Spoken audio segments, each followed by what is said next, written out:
Welcome to another episode of Shooting Science. On today's episode, we are going to be installing a full drop-in Trigger Shark trigger system on my new G45. If you aren't familiar with Trigger Shark, that might be because they are a relatively new company. Trigger Shark is approaching the Glock trigger game differently than most aftermarket trigger companies. Their goal was never to achieve the lightest trigger.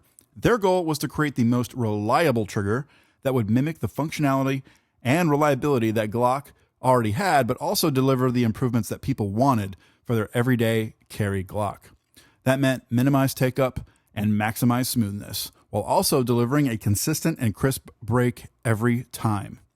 To achieve this, prior to establishing the company's founder has put in the time over the past 2 decades to develop a system that starts with OEM Glock trigger parts. But then it gets transformed through custom changes to the trigger shoe and trigger bar to reduce pre-travel, improve feel, and reduce the trigger pull weight by about 1 to 1.5 pounds, while also delivering an overall smoother pull and reset. The over travel and reset are also adjustable on these triggers, unlike a stock Glock trigger. So sit back, relax, watch the video, and decide for yourself if one of these Trigger Shark systems is right for you. If you do decide it's right for you, I do have a discount code for you. Use code SCIENCE15 on Trigger Shark's website for 15% off any trigger system. All right, guys, let's get started. All I need really is this tool right here and a roll of tape. But if you don't have the Glock tool, you can just use a 5/32 punch for the front pin and a 3/32 punch for the rear pin. Okay, now let's take a look at how the stock G45 trigger behaves before we install the Trigger Shark trigger system. All right, there's nothing in there.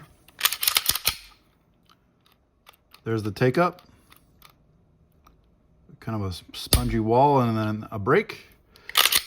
And here's the reset and break. All right, let's look at that again. Take up, spongy wall, break, and the reset. All right, now let's go ahead and put the trigger system from Trigger Shark in here, and we will see what difference that makes. And the first step is to take the slide off. So push down on the 2 tabs on either side of the frame while you pull the trigger, and the slide should come off. Of course, before doing this, make sure that you have no bullets in the gun. All right, so we're gonna wiggle this while we poke that pin out.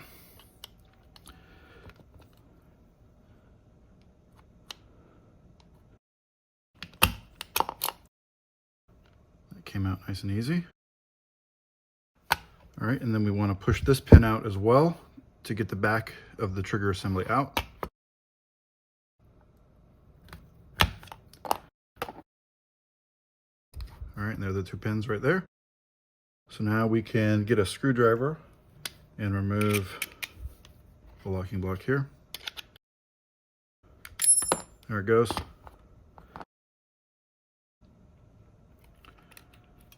All right, we can lift the trigger out. Well, first we got to take the slide release out. And then there's the stock trigger assembly there. As you can see, it's kind of a matte finish on the stock trigger assembly, whereas the Trigger Shark one is all polished everything.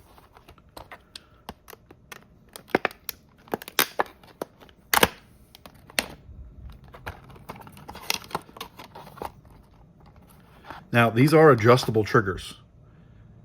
So there's an adjustable set screw to make adjustments to the reset or the over travel. Over travel is just how much the trigger moves once you break it. Not once you break it, but once the break happens, how much the trigger moves back past that. You can use, it says use quarter turns to find the desired result.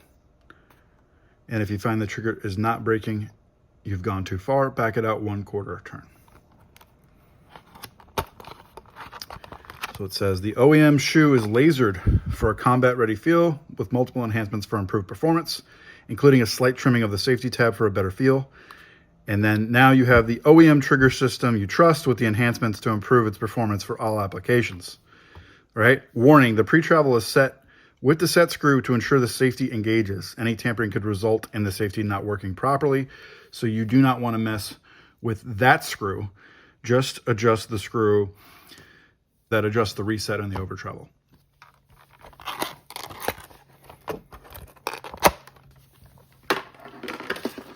And these two Allen keys, Allen wrenches, are for the adjustments.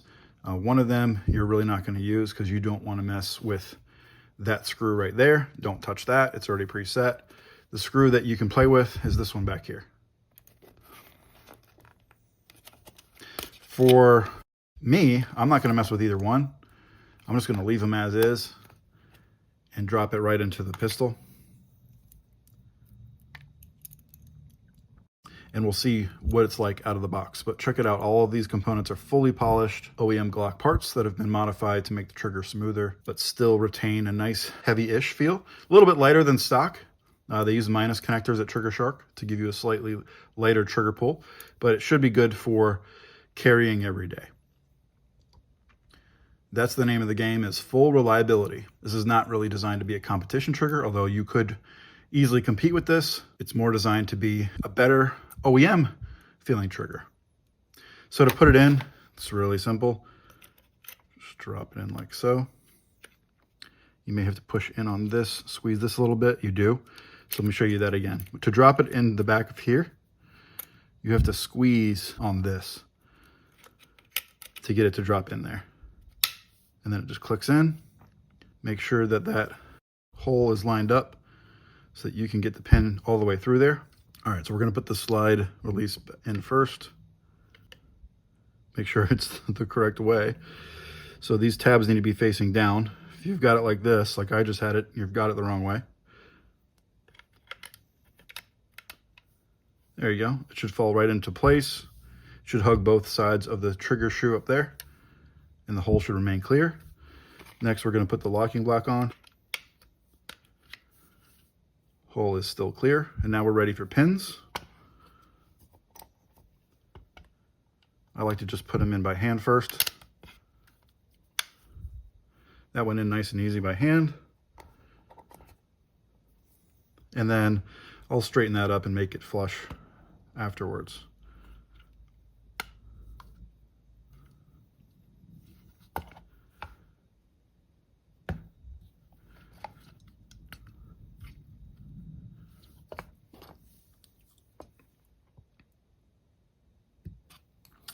There, that one's perfect.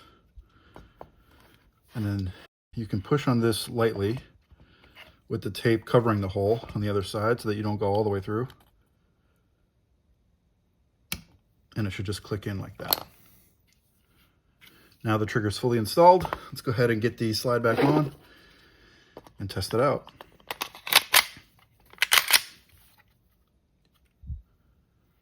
Looks beautiful in there, doesn't it? All right, let's look at the take up now. It's not in existence. The trigger just went. Okay, hold on. That's the take up. And there's the break. Whoa, is it way smoother. There's no more spongy wall anymore. So there's the take up. It really kind of turned most of the wall into the take up, if that makes sense. So these are all OEM parts that have been modified. So now, instead of you having a take up and a wall, it feels like part of that wall is now part of the take up. So you have this really short take up and then the break. And again, here's the stock trigger, take up. Spongy wall, break. Wow. It just pulls from here, really. Let's look at the, this is awesome. Let's look at the trigger pull with a trigger pull meter thing.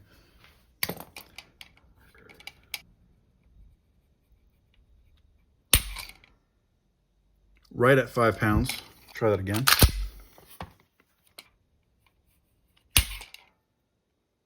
Five and a half on that one. Ooh, that one's at 4 pounds.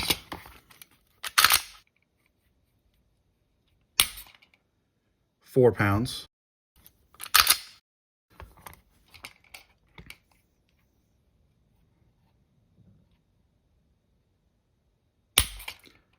£4.5. Maybe I wasn't doing it right when it was those 5 pound ones, because now I'm getting 4 or 4.5. Let's check it out again. Yeah, 4.5. So this is between 4 and 4.5 pounds for the new Trigger Shark trigger on the Glock G45. All right, now I'm going to go shoot it and check out how it feels at the range. All right, so I took the gun to my local range. It's got a digital virtual range. It's called an Evolve EVR targeting system. So basically, I'm going to send bullets through that paper down there at 7 yards, and it's going to paint a red circle around the bullet holes that go through the paper, and then it's going to put it on a digital target, which I'll show you guys here in a second. But basically, I'm aiming at the top left corner of the bottom left set of targets. And here's the group here. I'm pretty happy with this group. It's pretty tight. I didn't even adjust the sights. This is basically the gun out of the box with a brand new Trigger Shark trigger in it, and it's shooting very well. It performed flawlessly. I didn't have any stovepipes or misfeeds or anything like that, and I was just using 124 grain Patriot Sports ammunition. But overall, I can safely say the trigger does perform as advertised. Don't forget, if you want to get one for yourself, you can use my discount code SCIENCE15. That's SCIENCE15 at the Trigger Shark store at triggershark.com. I hope that video was helpful for you guys. Let me know in the comments if you have a Trigger Shark already, or if you plan on getting one after seeing this video, and I'll catch you on the next one.